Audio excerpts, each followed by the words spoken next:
Welcome to Stock Talk with Nico Kritikos. Today we're going to do some in-depth stock analysis for Stanley, Black & Decker. They are a leading company worldwide in power tools and other equipment. Their ticker symbol is SWK, and today I bought over 30 shares of this stock because I believe it is very undervalued. I believe their profitability is going to return, and the stock is trading at a PE of nearly 10 or 11. And the stock is at nearly a 10-year low. So let's start running through all the numbers here and find out why this stock looks attractive to me. First thing we'll look at is, here's my position in my Robinhood account. I also bought more shares in my Fidelity account.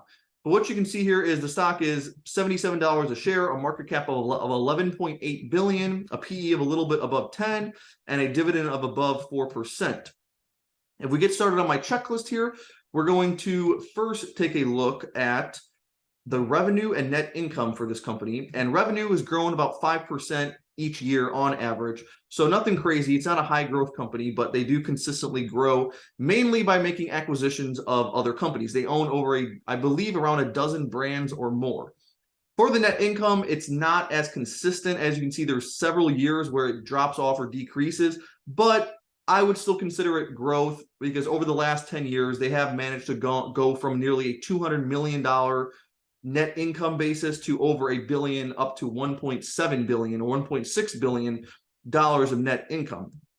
So that's a good sign to me. I would consider that growth. Then we're going to get into the PE ratio for this company. This is one of the most attractive parts of this investment because over the last decade, the stock is normally trading around a 16 or so price to earnings ratio. And right now we're sitting at right under an 11, right about an 11. So that's very attractive to me. That's going to get a check. Then we get to their innovation and their moat. This is what I like here. So on their website, it says they are the #1 world leader in the tools industry. That I couldn't be more happier about that. And we're going to look at some of their brands here. You can see they have DeWalt, Black & Decker, Craftsman, and Stanley, along with several others. So they have significant market share in pretty much the entire tool industry. So that's what I like to see.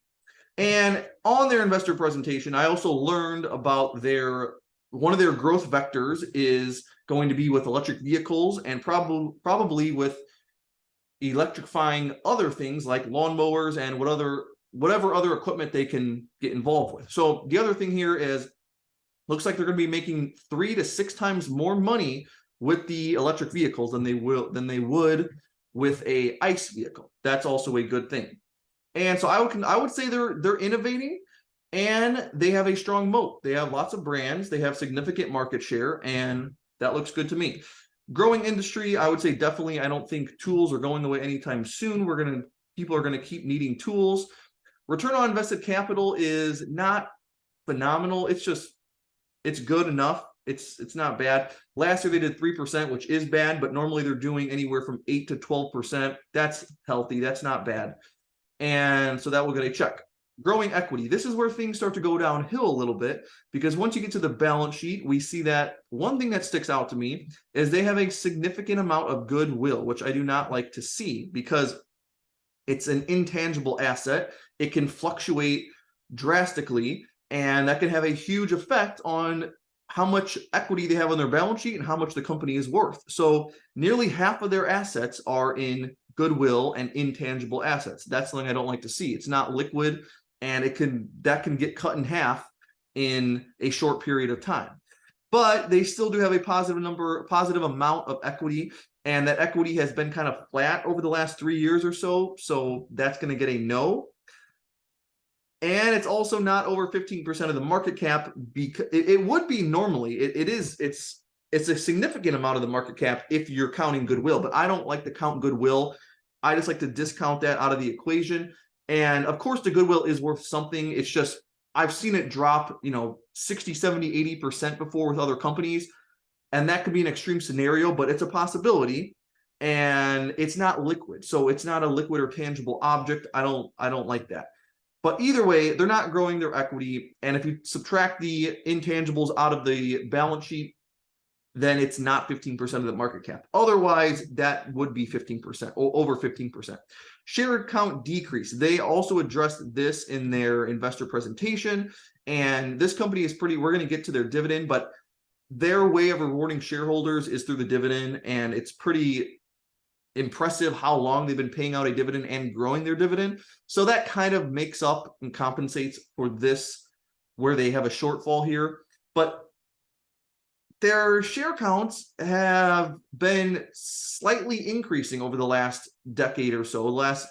Maybe not the last decade, but the last since about 2016. So the last 7 years or so, it's been increasing just by 1% or so. So it's really not that bad. It's not a huge concern. That's not going to push the stock down or anything. So not too concerning there. Once again, they make up for that. Not every company does share buybacks, especially if they're paying a strong dividend. You don't always need the huge share buybacks. As long as they're not diluting to a big extent, then there's not a problem. Assets minus goodwill, 2x liabilities, no, not even close. That will get a no. Profit margin over 10%.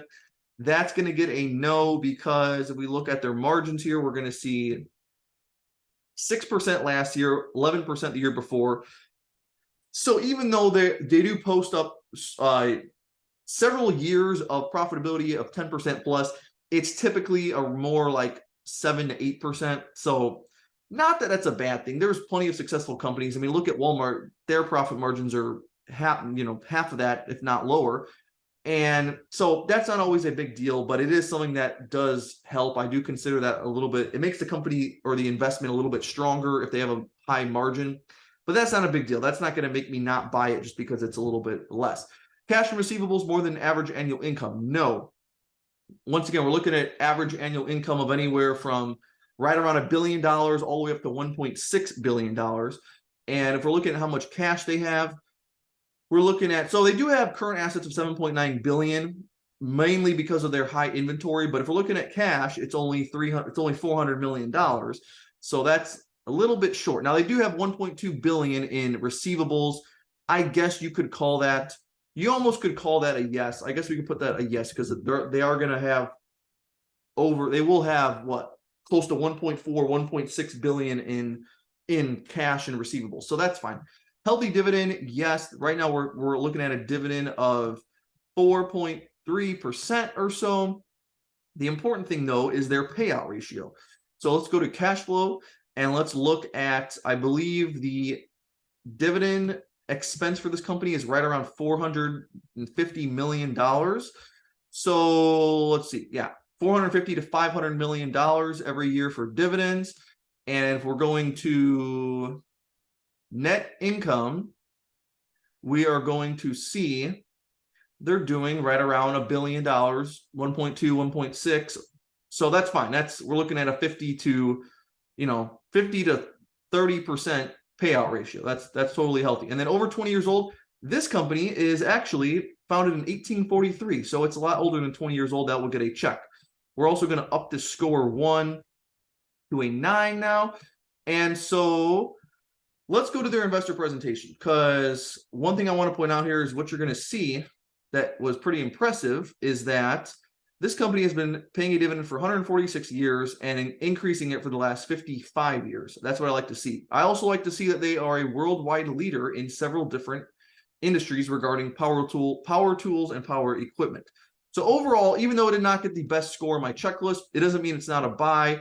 I'm personally buying this and very interested in this. I think this is going to be easy money. I think this stock is going to go back to over $100 by the end of this year. So that is Stanley Black & Decker for you. Thank you for watching, and I will see you guys in the next video.